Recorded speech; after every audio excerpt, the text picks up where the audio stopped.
À N'Djamena, certains établissements scolaires, notamment privés, manquent de terrains de sport. Pour pratiquer l'éducation physique, qui est une matière aussi importante que toute autre, les élèves sont obligés d'effectuer des distances. Faire déplacer les élèves chaque fois hors de l'établissement comporte des risques. Les accidents surviennent souvent pendant les trajets, MENA est propice aux pratiques des sports qui sont obligatoires au niveau scolaire. Un tour fait dans quelques établissements révèle que de nombreux établissements n'obéissent pas aux exigences de l'espace dédié à l'éducation physique. Dans le 4e arrondissement, la majorité des élèves pratiquent le sport au centre technique d'apprentissage et de perfectionnement, communément appelé Terrain Bernard. Cet espace accueille des dizaines d'établissements, mais la programmation des heures consacrées au sport dépend entièrement des responsables de cette structure. Tout est planifié de manière à ce que il n'y ait pas d'encombrement ou d'embouteillage, entre guillemets, sur l'utilisation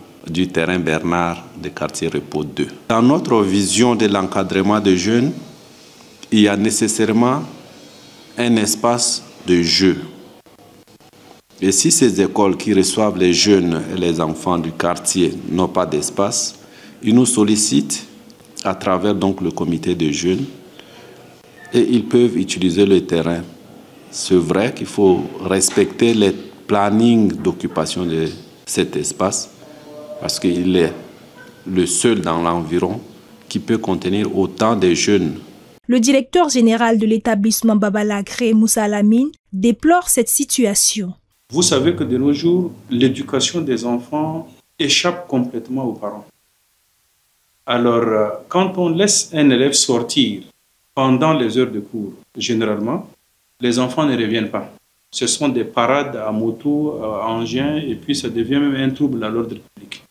Et non seulement ça, ça permet aux petites cachotteries de se donner rendez-vous sur le terrain de sport, aller se faire tirailler, s'amouracher, et certains, quand ils sortent, ils ne reviennent même pas. Alors que les parents sont clairs, hein.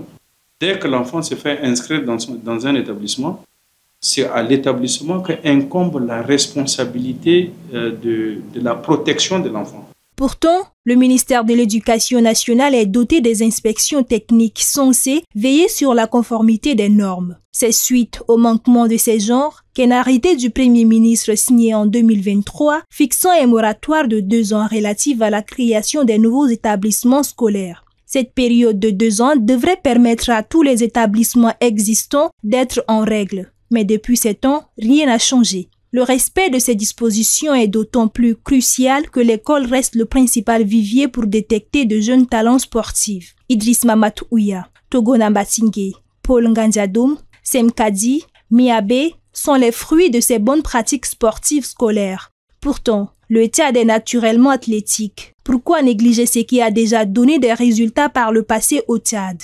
Alors que le sport joue un rôle essentiel dans la formation et l'épanouissement des jeunes, l'absence d'infrastructures dans des écoles de N'Djamena interpelle. Le gouvernement est appelé à faire appliquer ses propres décisions afin de donner à chaque élève l'opportunité de pratiquer une discipline sportive de son choix. Que bonne habitude revienne pour permettre au Tchad de renouer avec son passé sportif glorieux.